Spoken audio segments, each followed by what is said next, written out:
Bueno, bienvenidos hermanos, es un gusto verlos y tener una oportunidad de hablar con estos misioneros ilustres que tengo aquí conmigo. Vamos a empezar con una pequeña oración y luego voy a presentar a mis hermanos.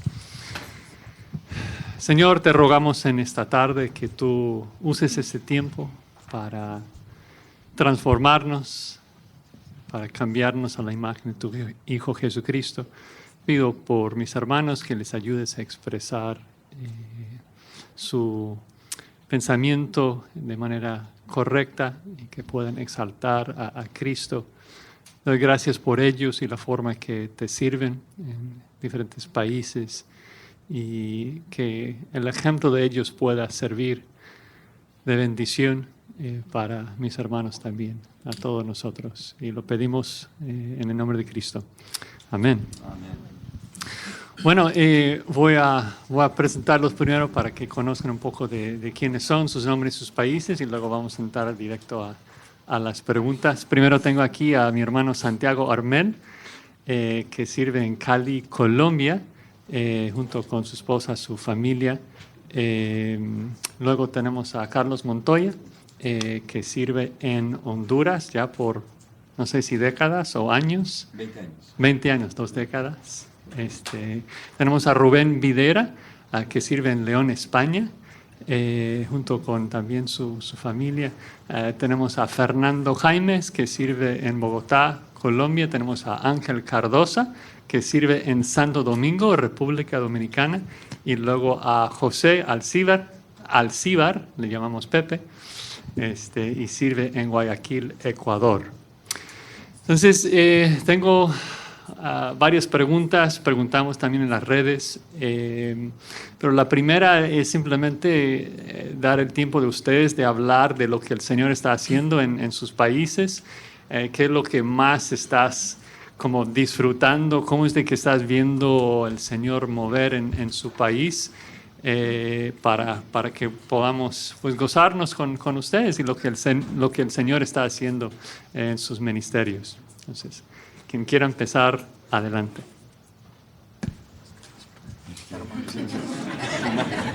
Hay que respetar las canas. Bueno, hermanos, muchas gracias por la oportunidad de poder compartir. Realmente, pensando en esa pregunta, realmente mi mente se llena de agradecimiento por lo que Dios ha hecho. Comenzamos nuestro ministerio en Honduras en 2001, en enero de 2001, y entonces este año cumplimos ya 20 años. Una de las más grandes bendiciones realmente fue antes de llegar, y eso es, yo puedo decir, el apoyo de mi esposa. Teníamos 5 hijos en ese entonces. Dios nos ha bendecido con 7 en total. Pero el apoyo, yo digo en ese sentido, el apoyo de mi esposa, porque realmente cuando ella oyó la idea, el proyecto de ir a Honduras, ella ya estaba con las maletas. Realmente yo estaba como que, bueno, tenemos que chequear algunas cosas y todo, pero qué lindo eso, de poder tener ese apoyo de la esposa de poder. Y ella es norteamericana, ella de la Carolina del Norte, un Southern Belle, bien dedicado a las cosas de Dios y todo.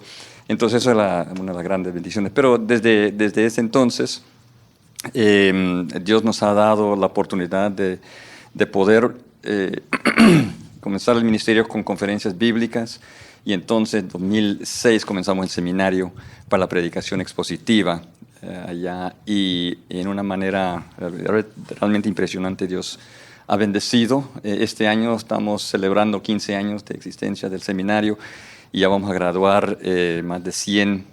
No este año es más de 100, pero en total va a haber más de 100 graduados, con la graduación de 18 hermanos. Y entonces eso sería la bendición, la mano del Señor sobre el ministerio, al darnos hermanos tanto de Honduras como de otros países también, que han venido para ser entrenados para predicar a Cristo con poder, pasión y precisión. Entonces, doy gracias a Dios. Sí, nada más pensando en el tiempo, sé que lo primero que todos van a querer decir es agradecer a sus esposas, a sus familias, pero luego no vamos a tener tiempo para lo demás. Y obviamente hablar de los ministerios. Pero en términos así muy prácticos, o sea, ¿cuál ha sido como las bendiciones que están observando ahí en la iglesia, o sea, de lo que el Señor está haciendo?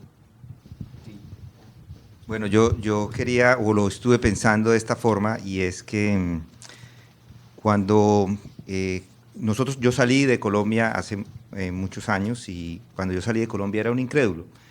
Y lo que vi en ese momento ahí fue algo como no tan evidente, y es que en el año 91 se hizo un cambio en la Constitución, donde la libertad de religiones se dejó plasmada en la Constitución, y eso, pues a un incrédulo ni le va ni le viene, pero después de haber regresado, después de haber pasado 20 o más años por fuera, regresar y ver ese cambio en Colombia es una bendición. En realidad sí hubo un cambio, desde el 91 hacia acá llegó la iglesia, no la sana doctrina como nosotros en este momento proclamamos, pero hubo un cambio radical en Colombia, las iglesias fueron transformadas, empezó a hacer una transformación, y hoy estamos nosotros siendo parte de esa transformación. Entonces es una bendición lo que sucedió y lo que Dios hizo en ese momento.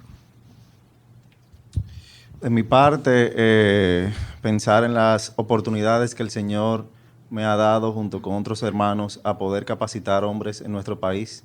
En República Dominicana ha sido un país muy bendecido por Dios, con buenos maestros, pero la gran mayoría de iglesias y pastores evangélicos no son entrenados, y he podido estar cerca de varios pastores y ver cómo están haciendo algo de una manera no bíblica, no porque quieren hacerlo, sino porque vienen pasando una tradición de tradición en tradición, y el poder abrir la palabra de Dios y ver sus respuestas ha sido impresionante para mí, cómo el Señor ha obrado, no solamente en nuestra parte de República Dominicana, porque compartimos la isla con Haití, quienes tienen una cultura totalmente diferente, un idioma totalmente diferente, pero hace como 3 meses pudimos en nuestra iglesia hacer una capacitación solo para pastores haitianos, ya que descubrimos que en nuestro lado de la isla, en República Dominicana, hay más de 1000 iglesias haitianas. Hicimos un llamado a estos pastores, a varios pastores, y tuvimos una buena respuesta, y buscamos un traductor y pudimos hacer un evento de casi 3 días con ellos, y fue de gran bendición. Sí, bueno, pensando en así algo un poco más práctico, una historia que ha sido de ánimo para mi corazón.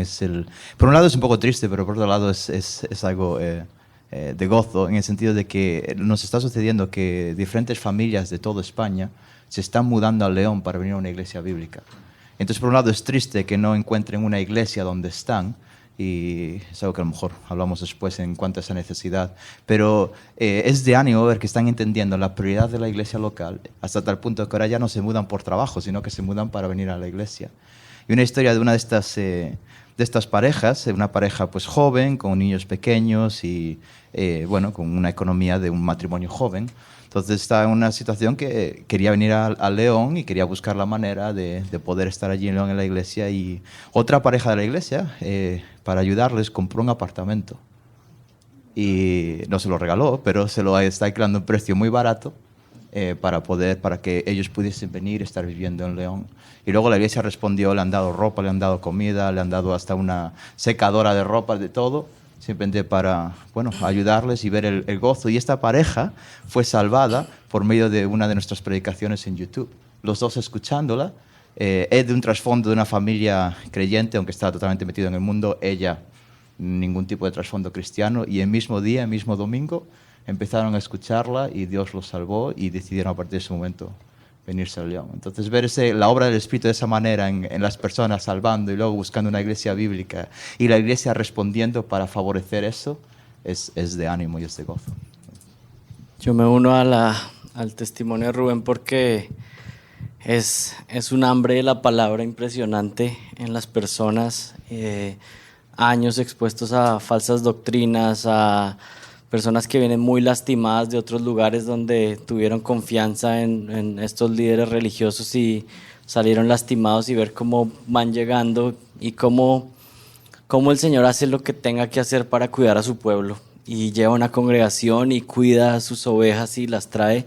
Un amor inmenso del Señor por su pueblo, y un testimonio así como el que cuenta Rubén. Hay un hombre que viaja 6 horas todos los sábados para ir a escuchar el sermón en nuestra iglesia y se regresa el domingo por la tarde a su ciudad. Y familias que se están mudando a Cali para hacer parte de la iglesia, y pues son cosas que evidentemente me encantan porque son cosas que no podemos hacer nosotros. Es algo que Él hace y que nos maravillan para que solo Él se pueda llevar la gloria en la obra que Él hace con las iglesias que quieren seguir el patrón bíblico. Sí, un poco sin querer sonar repetitivo, pero hay mucha necesidad en las ciudades de Latinoamérica, particularmente en Guayaquil. Quizás hay una escasez de iglesias sanas, podríamos decirlo, como igual en muchos otros países, y ver creyentes que están buscando conocer la Escritura, conocer al Señor, y luego empezar a madurar y empezar a crecer en su entendimiento de las doctrinas, de los roles, principalmente el Evangelio. Muchas veces llegan creyéndose salvos y luego son expuestos al verdadero Evangelio. Y ellos mismos reconocen, si ese es el Evangelio, entonces yo no era salvo. Recién lo acabo de entender, recién estoy conociendo esto. Y verles crecer en el Señor y aún responder ante pruebas muy duras. Tengo en mente un hermano que el año pasado perdió a su hija en un accidente, y verle amar al Señor en medio de todo ese dolor, en medio de toda esa, podríamos decir, dificultad en la soberanía del Señor. Pero vemos en estos meses que han pasado, ya más de un año, su madurez a partir de entonces. Es otro hermano, ¿no? Mucho más maduro, mucho más paciente, amoroso, y él da la gloria al Señor. Entonces, eso es de mucho ánimo para nosotros. Sí, o sea, algunas de las historias suenan como en los primeros capítulos de Hechos, ¿no? O sea, la gente compartiendo aún sus posesiones y hospedando una genuina hospitalidad, ¿no? O sea, y hablas de un hambre por la palabra, ¿no? Como que en Hechos 2, o sea, no hay otra iglesia fuera de Jerusalén, o sea, tenemos que quedarnos acá. O sea, la gente que venía a Pentecostés de todo el mundo y luego se queda, porque ¿a quién más vamos a acudir? O sea, ¿a quién más vamos a escuchar el Evangelio? Qué bendición. Bueno, hablamos un poquito de la bendición de Dios sobre sus ministerios y lo que el Señor está haciendo. Ahora, en términos de pensar también un poquito más en cómo podemos orar por ustedes y tal vez los desafíos que están enfrentando, ¿cuál sería, en términos prácticos, digamos, nosotros que no vivimos en esos países, cuáles son los obstáculos, los desafíos o sea, más fuertes que están enfrentando en estos días?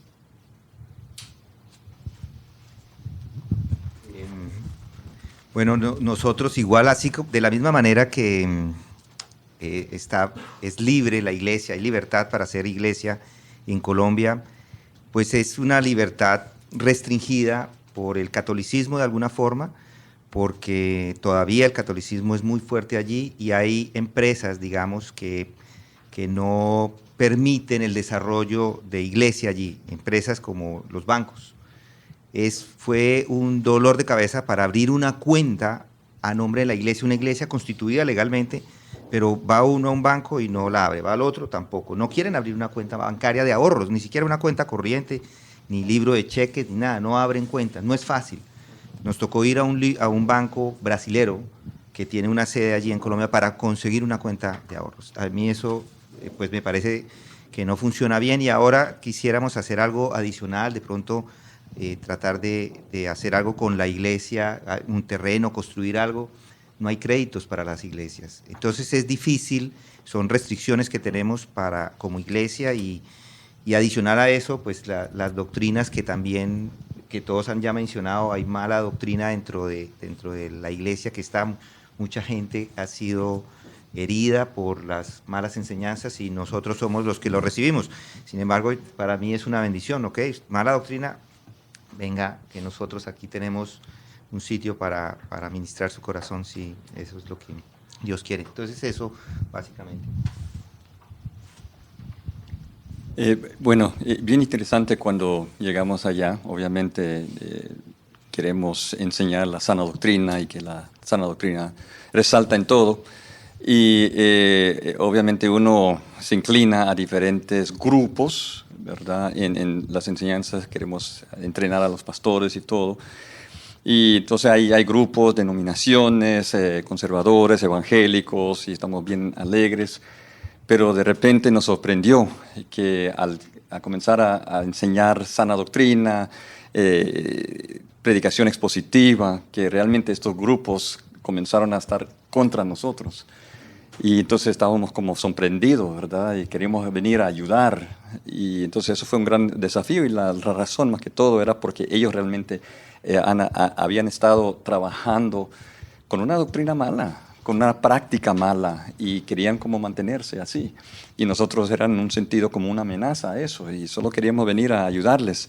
Y entonces eso era algo que teníamos que tratar con eso y mostrar a las personas que realmente estamos aquí para predicar la palabra, y todo lo que estamos predicando proviene de la palabra.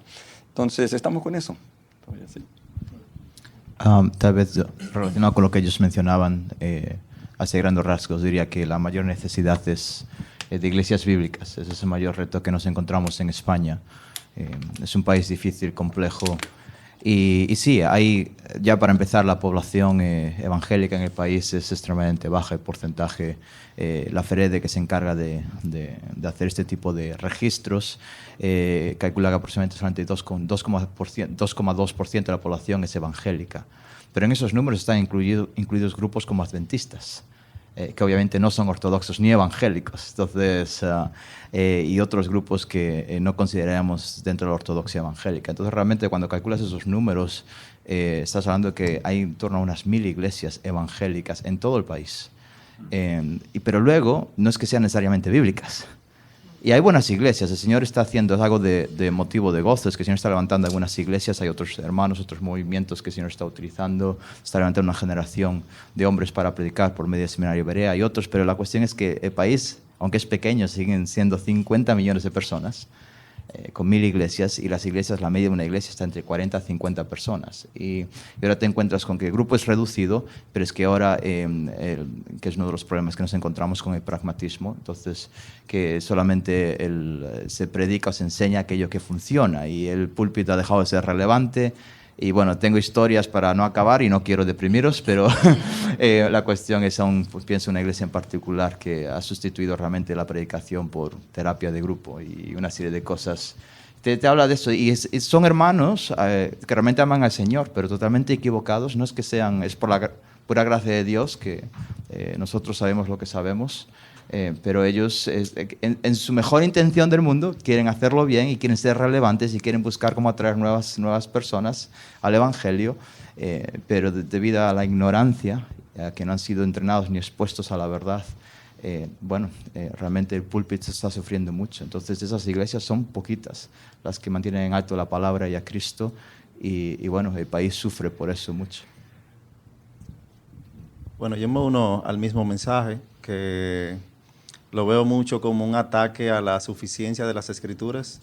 A las personas dicen creer en la Biblia, no solamente de personas de fuera del cristianismo, pero personas dentro del cristianismo, de la iglesia, creen en las Escrituras. Sí, yo creo que la Biblia es la palabra de Dios, pero cuando confronta su vida o su pecado, es como hasta aquí llega. Cuando quieres utilizarla en consejería, lo ven entonces como si es un cuento de hadas. Bueno, la Biblia dice eso, pero mi situación es tal. Entonces, y no solamente en miembros, pero también en pastores, cuando presentas el ministerio pastoral de una manera bíblica a una mujer que se llama pastora o a un señor que se llama pastor, que se ha descalificado, entonces no lo toman como tal, y por eso veo que es un ataque mismo a la Biblia. un poco pensando en lo que mencionó también Fernando, en Guayaquil es muy similar. Las iglesias no tienen ninguna aceptación dentro de los ámbitos financieros. Pero ¿por qué recalco esto? Yo, antes de entrar al seminario, mucho antes trabajé en una entidad financiera. Y si venía un pastor, era inmediatamente negado el crédito. Y la razón, tristemente, es porque los pastores no son dignos de confianza en estos lugares.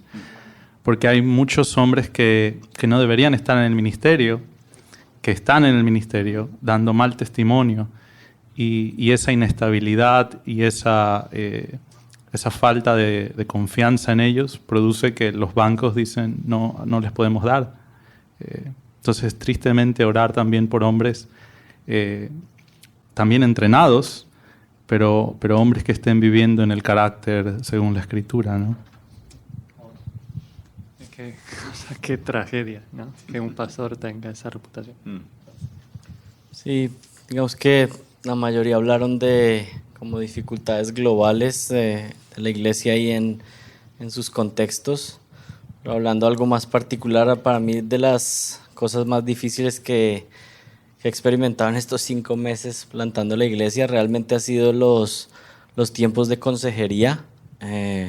Llegan familias con vidas completamente destruidas por el pecado, y a veces me encuentro en mitad de la consejería suplicando al Señor que no me ponga a llorar, porque ya está suficiente con la situación que está ahí, y realmente es el poder destructivo del pecado en todas sus esferas, pero al mismo tiempo, aunque es difícil, aunque es fuerte, ver lo que empieza a ser la predicación de la palabra, la exposición de la palabra, domingo tras domingo, ir viendo esas familias empezando a crecer, a que la palabra va restaurando sus familias, y es algo difícil cuando estoy ahí, pero al mismo tiempo luego ver el resultado de la palabra del Señor que nunca regresa vacía es una esperanza y un gozo, y pues el deseo de que más iglesias bíblicas se puedan establecer. Estoy convencido que la única forma de cumplir la gran comisión es plantando iglesias. Esa es la forma en cómo se pueden bautizar personas, cómo se le puede predicar el evangelio a las personas y cómo se les puede guiar en todo lo que el Señor nos ha dado, que guarden lo que el Señor nos ha dado. Así que pues el deseo es que Dios nos permita plantar más iglesias en el resto de ciudades y pueblos. Queda mucho por hacer. Algunos de ustedes, si no la mayoría, hablaron de doctrina y práctica mala, pero en particular hablando de teología, o sea, en términos así específicos, ¿no? ¿Cuáles son los movimientos teológicos que están amenazando la sana doctrina? Y yo creo que sería bueno si pudieran ayudarnos a distinguir entre como movimientos falsos no evangélicos, o sea, tipo testigos de Jehová, luego tal vez movimientos que aunque sean nuestros hermanos, pero están haciendo daño por el testimonio que están dando. Pero digamos, o sea, si yo quisiera plantar una iglesia en Ecuador o en Colombia, como ¿qué es lo que voy a enfrentar ahí en términos teológicos? ¿Cómo me preparo para eso? El principal movimiento que causa ataques a la sana doctrina en nuestro país es el movimiento carismático, sobre todo con la teología de la prosperidad, donde guían a las personas a tú eres en Dios por lo que tú le das a Él. Entonces, dale y serás visto con mayor agrado por parte de Él. Aparte de eso, República Dominicana en los últimos años ha sido muy afectado por judíos mesiánicos que están llamando a personas a vivir bajo las obras. Entonces, a pensar que con sus obras, con el seguimiento de la ley, según el Antiguo Testamento, ellos entonces van a agradar a Dios. Y eso ha afectado muchas iglesias, muchas personas que profesaban a Cristo y haber puesto su fe en Cristo, han caído en ese error. y yo lo veo identificando, hablando con algunos, que tiene que ver mucho con el entendimiento de la persona, de la obra de Dios en su salvación, de lo que ellos piensan que hicieron para ser salvos. Y por eso, como entendieron que tuvieron que creer porque ellos pudieron, no porque fueron regenerados primero, para ser salvos, entonces tienen que obrar para mantener esa salvación. Como que no han leído ni Gálatas, ni Colosenses, ni Hebreos. Si puedo tal vez, así más a nivel global, luego un poco más específico a nivel global, diría el relativismo. España está en Europa, entonces Europa es un continente extremadamente liberal, el posmodernismo ha hecho mella. Entonces, entre el posmodernismo encontramos el relativismo, y básicamente el relativismo cuestiona la verdad, porque la premisa es de que yo leo el texto solo desde mis lentes, pero no desde las lentes del autor. Entonces no puedo entender el texto, eso se llama deconstruccionismo, y es de donde sale el relativismo. Entonces eso lo que lleva es a preguntas que a lo mejor hasta hicimos nosotros sin querer. ¿Y a ti, hermano, qué te parece este texto? Entonces eso es una premisa que surge del relativismo. Entonces el relativismo ha anulado la verdad absoluta, lo cual en sí es un oxímoron, una necedad, porque ya es un absoluto decir que no hay verdad absoluta. Entonces, pero la cuestión es que ha atacado la suficiencia de la Escritura y la suficiencia de la verdad en general. Entonces, ahora es muy difícil cuestiones como el evangelismo, porque la respuesta del incrédulo, como excusa, obviamente el Espíritu tiene que hacer la obra y convencerlo de su pecado, y por eso hay que predicar el evangelio y punto, pero es que básicamente es, bueno, eso es tu verdad, eso es lo que a ti te funciona, yo tengo mi verdad. Y luego dentro de la Iglesia encontramos eso de que cómo se interpreta los pasajes en base a una lente relativista. Y eso ha hecho estragos. Y eso ha llevado lo que sería el segundo aspecto que quería mencionar dentro de la Iglesia, llamaría el integracionalismo. Y el integracionalismo lo que es integrar la sabiduría humana en el proceso de la santificación del hombre. Entonces Juan 17:17 es bien claro que solo la palabra nos santifica. El Padre lo hace, que Cristo está orando al Padre, el Padre santifícalos en tu verdad y tu palabra es verdad. Él lo utiliza por la agencia del Espíritu, por el instrumento de la palabra. Entonces el creyente tiene que estar expuesto a la palabra, conocer el significado original de la palabra y saber cómo aplicar la palabra a su vida. El integracionalismo sustituye la palabra en nuestro contexto principalmente por la psicología. Entonces, la palabra, como mencionaba antes Ángel, la palabra básicamente se ha vuelto como el medio necesario para la salvación. Entonces, todo cristiano va a decir, sí, por supuesto, tengo que entender, conocer la palabra, el mensaje del Evangelio, pero cuando se trata de la vida diaria y entender que la santificación es un proceso integral, que si el Espíritu te transforma, afecta a tus emociones, afecta a tus relaciones, afecta a todo tu ser, lo que tú eres, no va por áreas en ese sentido. Entonces, y que la palabra ya no es suficiente para lidiar con este problema que tengo en mi matrimonio, ya no es suficiente para lidiar con esta inestabilidad emocional, etcétera, etcétera, etcétera. Entonces, al final tiene más peso lo que han dicho los hombres que lo que ha dicho Dios. Y eso es bueno, te rompe el corazón, porque es citando a un querido hermano que predicó esta mañana, es un insulto a Cristo.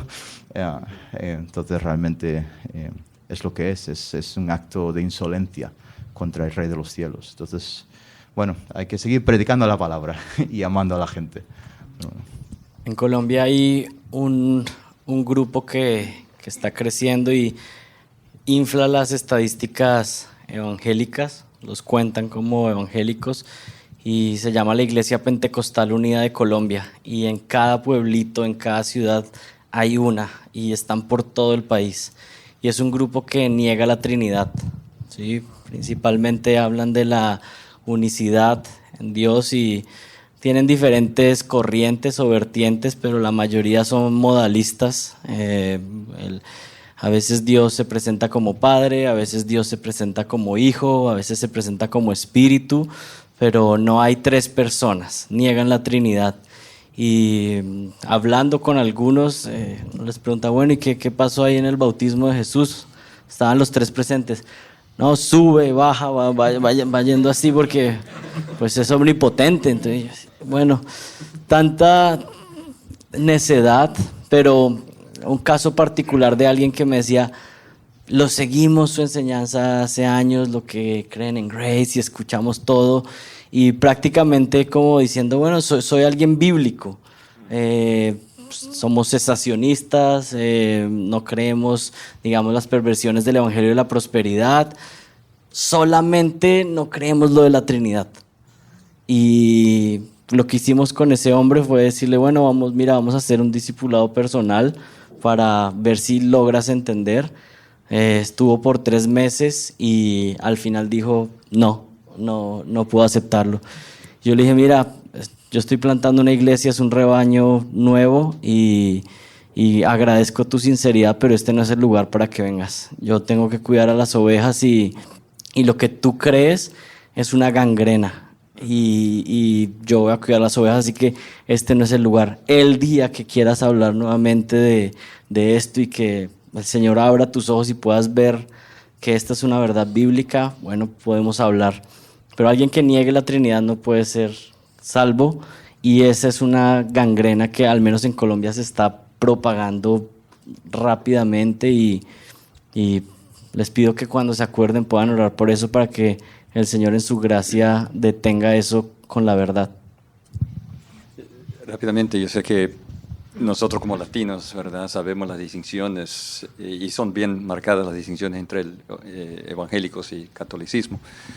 Sin embargo, es bien interesante, especialmente en el evangelismo, cuando uno está evangelizando, lo vemos allá en Honduras bastante, es cuando comienza a decir, tú crees en Cristo. Ellos creen en Cristo, ellos creen que la salvación es por fe, ellos creen en la Trinidad, ellos creen en la iglesia. Y entonces uno tiene que tener mucho cuidado. Lo que no es, la distinción no es necesariamente es lo que creen, es que lo que no creen, ¿verdad? Que es la fe, y solo por la fe.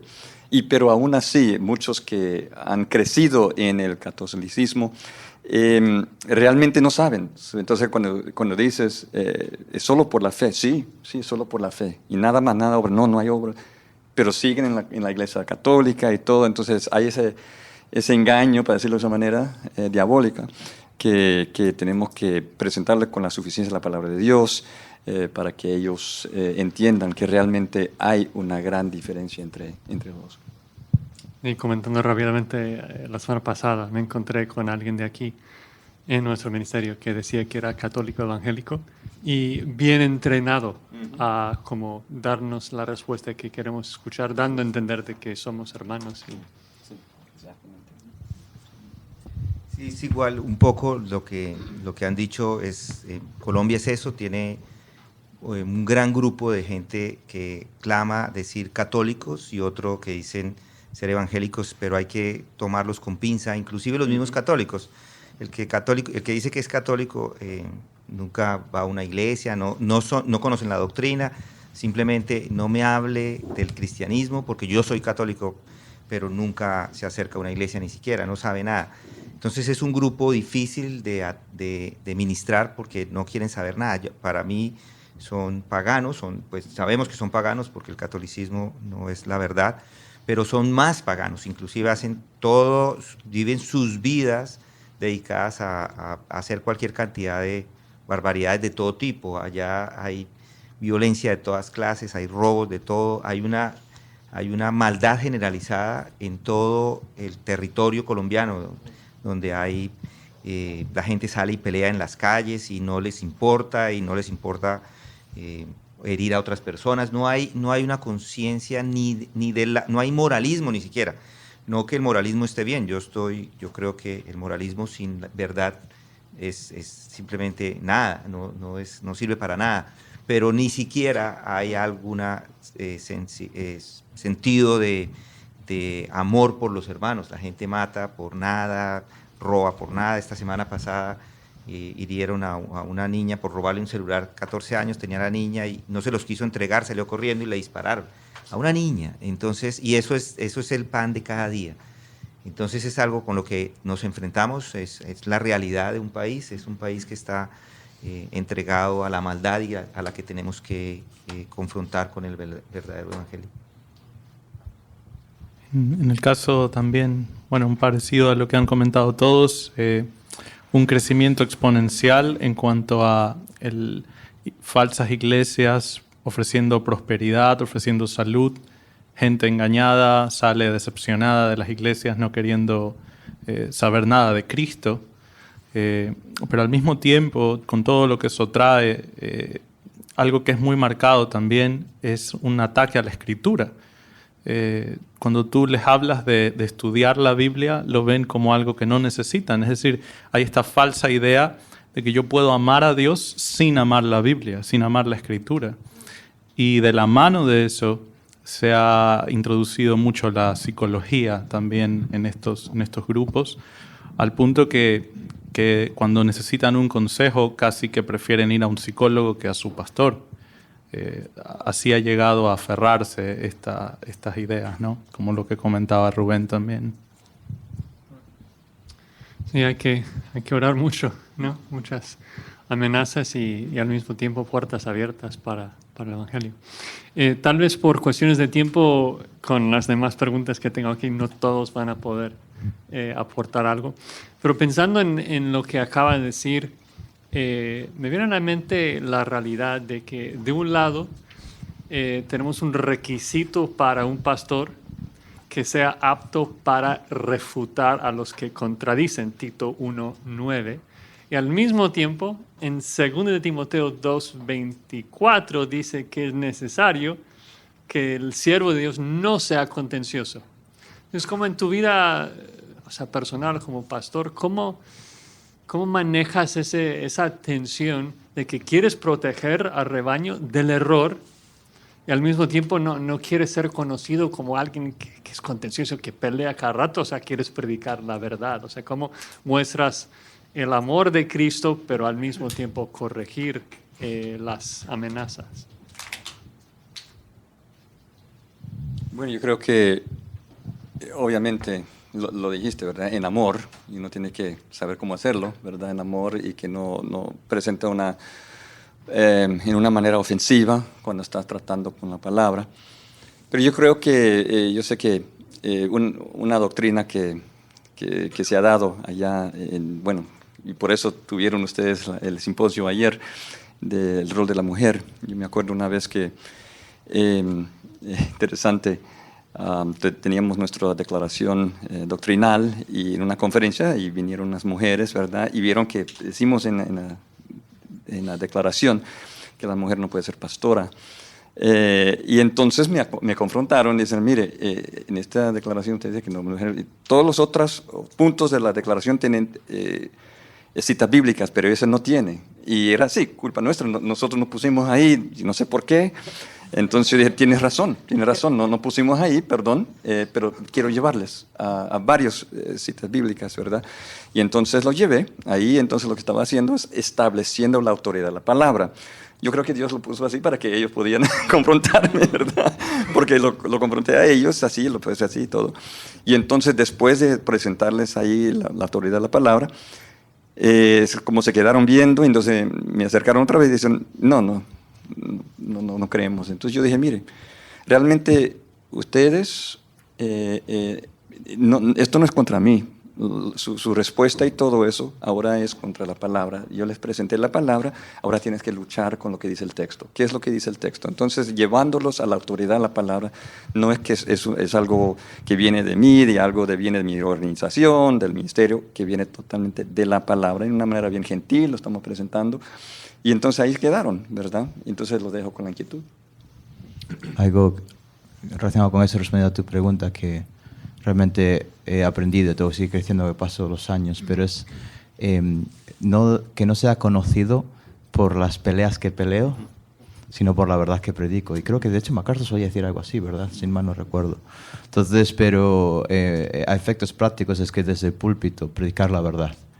Es como el ejemplo de una moneda falsa. Para que tú sepas una moneda es falsa, un billete es falso, no necesitas saber los 25.000 modelos de falsificaciones que pueden existir, sino necesitas conocer a la perfección ese dólar que es verdadero. Entonces lo mismo con la congregación de ese púlpito, es ponerlos una y otra vez a la verdad desde una vertiente positiva. Esto es lo que la verdad dice, en vez de desde una vertiente negativa. Esto es lo que dicen estas personas y es mentira, no, sino positivamente, esto es lo que la verdad enseña.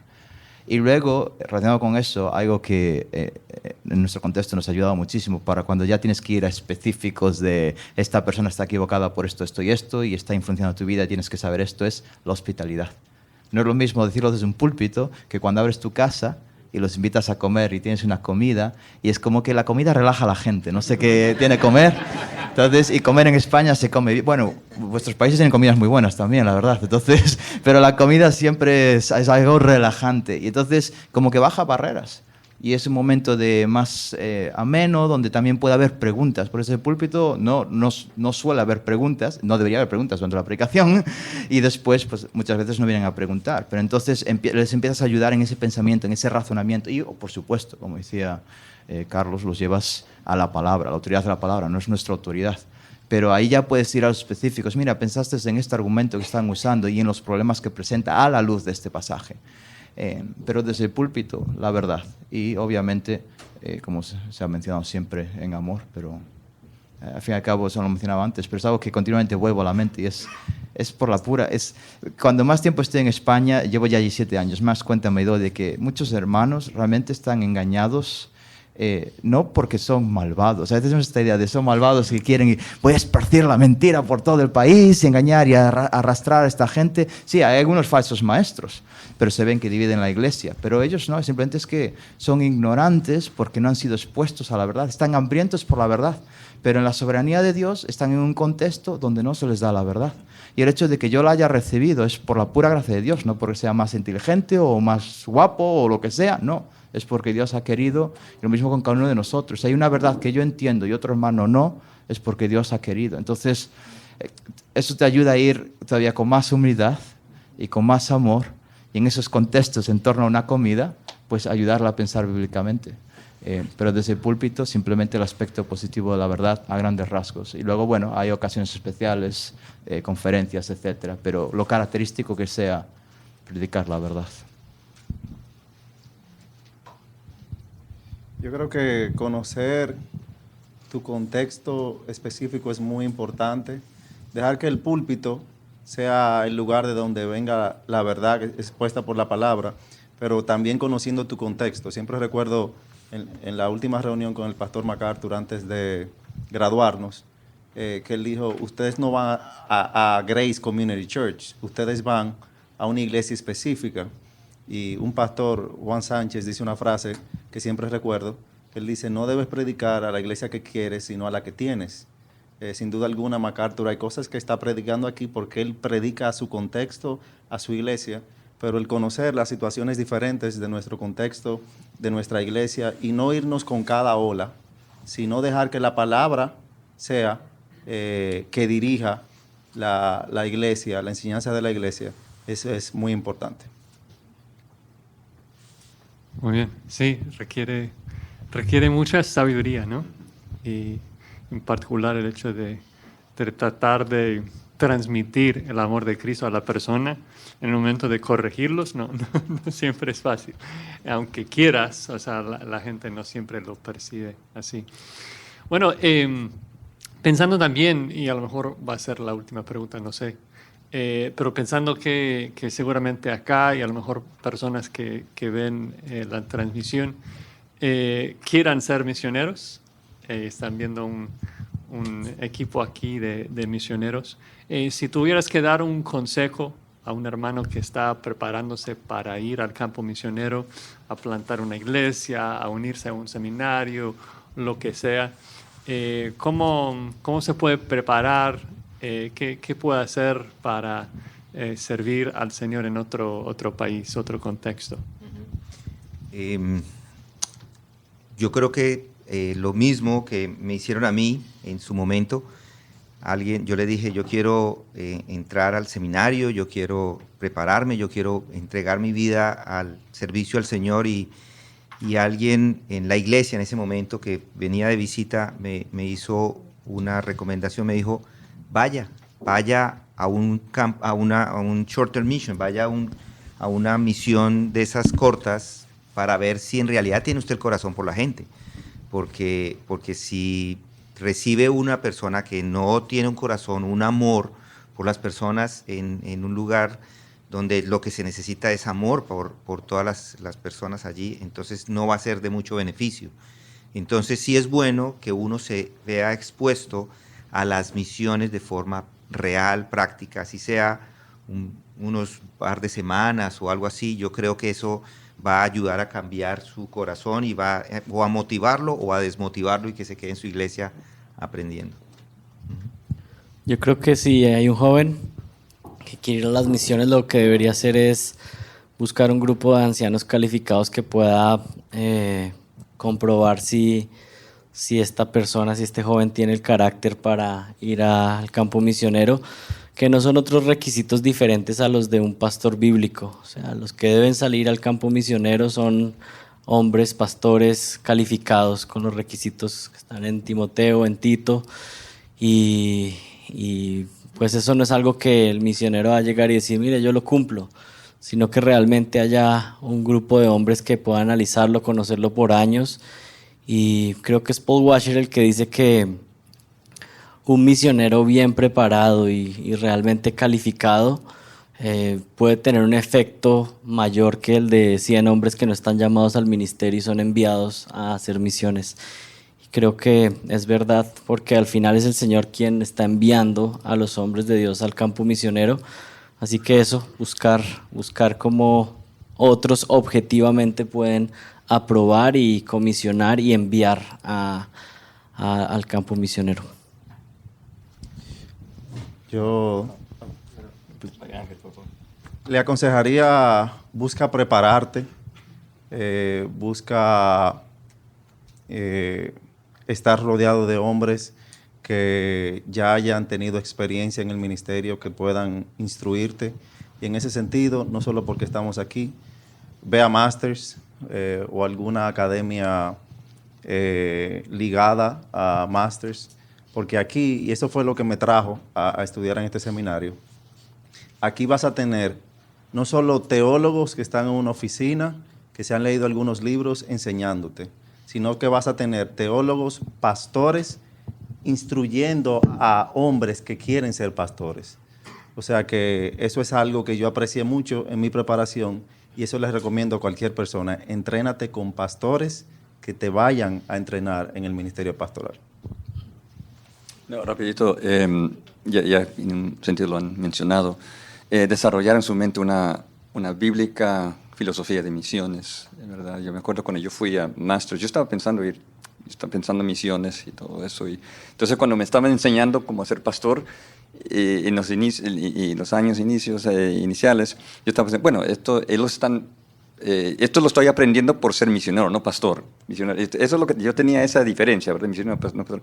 Y ya como el segundo año dije, no, Dios me está entrenando para ser pastor. Y misionero solo es un pastor extranjero, ¿verdad? En un país extranjero. Entonces tenía que como desarrollar esa filosofía en mi mente de que si quieres ser misionero no es una posición como inferior, son cualidades más básicos, no, es como dijo ya los hermanos, ¿verdad? Calificados, como dice 1 Timoteo 3, Tito 1, ¿verdad? Y 1 Pedro 5, tenemos que mantener esa calidad. Y otra cosa que quisiera decir rápidamente también, tenemos que también reconocer, hermanos, que en los últimos, en el último siglo, ¿verdad? Siempre los misioneros, en un sentido, han estado dependiendo de los Estados Unidos. Yo creo que eso está cambiando. Y yo creo que vemos un esfuerzo grande en Latinoamérica de ese deseo de ir. Entonces les animo, hermanos, que quizás Dios va a usar ahora países latinoamericanos para ir al Medio Oriente y todo eso, ¿verdad? Porque lo que está pasando aquí es bien preocupante y no sabemos si una fuerza misionera realmente va a salir de aquí. Entonces, comprenden que los tiempos cambian y Dios puede usarle en otras maneras que quizás aún los norteamericanos no van a poder por las restricciones y cosas así. No sé si tengo tiempo para... tengo el privilegio de trabajar en León junto con otro hombre que se llama Gustavo Pidal, es otro misionero también de aquí de Grace. Y él siempre me dice lo siguiente, dice, ¿has leído mi libro? Y dice, no, ¿qué libro has escrito? Y dice, sí, es una sola página. Y dice, oh, sí, el título es Know Your Place, conoce tu lugar, ubícate. Y sí, en ese sentido, usando esa broma, es el consejo que daría, pero realmente estoy diciendo es aprende a ser humilde. Entonces, no solo cuando llegas y si hay ya un equipo trabajando allí, la humildad de reconocer tu lugar en ese equipo. Tú no eres el Mesías que va a cambiar el país al que vas. es Jesús el que edifica la iglesia. Entonces, pero también ubícate en la nueva cultura en la que estás. Entonces, a todos los niveles, es decir, la humildad va a afectar todo, pero qué importante es, y a unos tristemente nos cuesta más aprender esa lección y el Señor sabe cómo humillarnos, pero estamos ahí en última instancia para reflejar el aroma de Cristo y no el nuestro. Entonces, conocer nuestro lugar y nuestra posición. Si pudiera simplemente acotar algo, creo que todo lo que han dicho mis hermanos es indispensable para alguien que está pensando en las misiones, pero también como quitar esa idea un poco a veces a momentos, ¿no?, romántica de las misiones y recordar que las misiones a momentos es difícil, es solitaria, quizás no hay la respuesta que uno esperaba, es más difícil de lo que uno se imaginó. Entonces, prepararse para realmente estar seguro que el Señor te ha llamado a eso, porque eso va a ser lo que te va a sostener, tu amor por Cristo y estar convencido de que Él te ha llamado a predicar su palabra. Y segundo, amor por las personas. Un profesor del seminario acá nos dijo en una ocasión que la forma en que amamos a la congregación realmente se mide en la forma en que amamos al hermano más pequeño dentro de la congregación. Entonces creo que eso nos ayuda un poco a realmente saber si estamos amando al cuerpo de Cristo o estamos amando nuestro ministerio nada más, ¿no? Bueno, creo que tenemos como unos 5 minutos para rápidamente compartirnos tal vez un motivo de oración. Queremos estar orando por ustedes. Entonces, no sé si nos puede compartir, así comenzando con Pepe. Bueno, si pueden orar por mi familia en general. Creo que una necesidad grande en el lugar donde yo estoy es ejemplos de una familia bíblica, un hogar que vive la Escritura. A menudo eso es algo raro, extraño, para la gente pues algo muy, muy nuevo, pero con mi esposa tenemos la convicción de que el bien más preciado que podemos recibir es la salvación de nuestras 2 hijas. Entonces, si pueden orar por nosotros en que podamos vivir el Evangelio en casa y criarlas en el temor del Señor, de forma que ellas lleguen a conocerle cuando el Señor lo decida. De manera personal, por mi familia, por mis hijos, tengo 5 hijos, para que el Señor, como dijo Pepe, los alcance para salvación. Y de manera ministerial, orar por mi iglesia y que el Señor levante hombres fieles llamados al ministerio para acompañarme en medio de la labor que se está realizando allá en Santo Domingo. Sí, para nosotros ahí en la iglesia, madurez del liderazgo, que en este momento está funcionando como liderazgo, que crezcan en el temor del Señor. Y tengo una nieta de 9 meses, que el Señor pueda darle la salvación en su momento. Esa es mi oración. Bueno, sé que dijiste 1, pero todos estamos diciendo 2. Entonces, me voy a tomar la libertad. Obviamente, a nivel personal, tengo 4 hijos también. Entonces, obviamente, la salvación de mis pequeños depravados. Entonces, un gran gozo. Un gran gozo. No, sí, realmente es.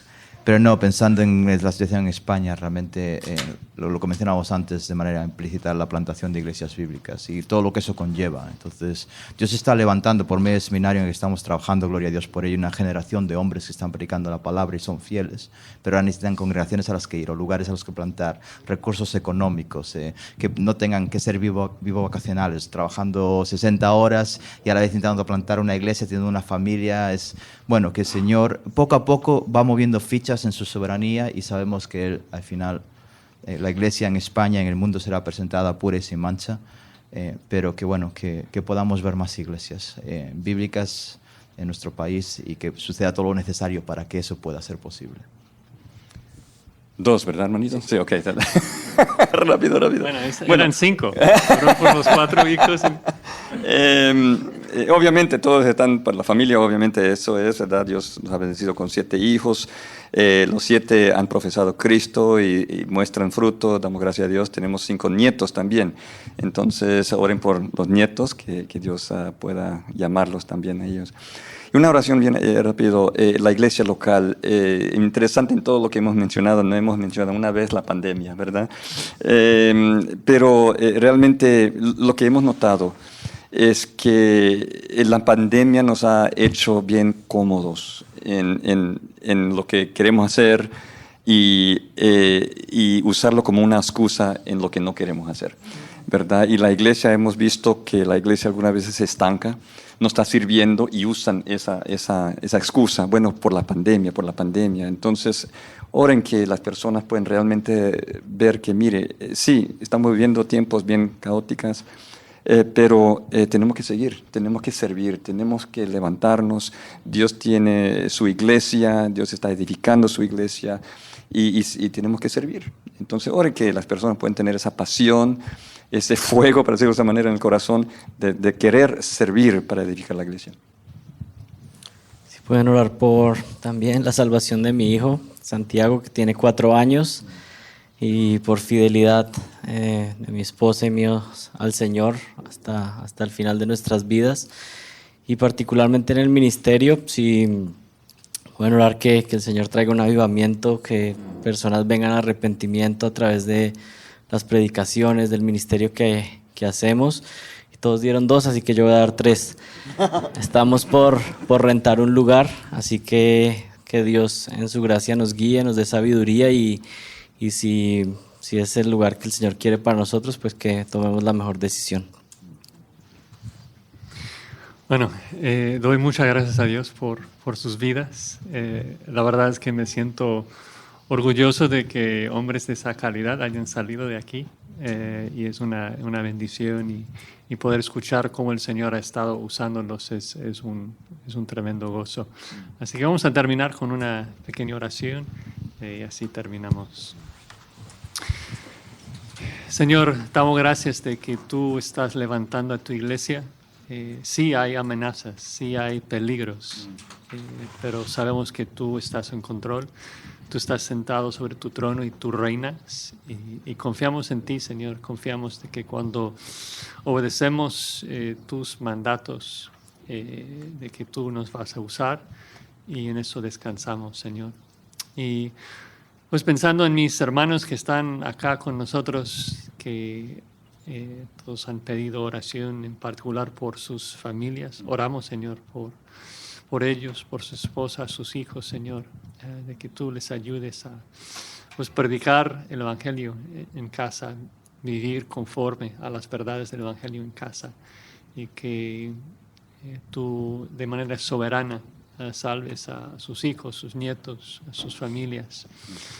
Sabemos de que en el campo misionero en todo el mundo, pero en particular en lugares donde no hay tanta verdad, de que el hecho de ver una familia como tú lo has diseñado es algo muy, muy impactante y muy poderoso. Ver a un padre, una madre amando a sus hijos conforme al plan tuyo, Señor, de reflejar el amor de Cristo para su iglesia, es algo muy potente. Así que oramos por su familia, Señor, de que tú los salves, los uses.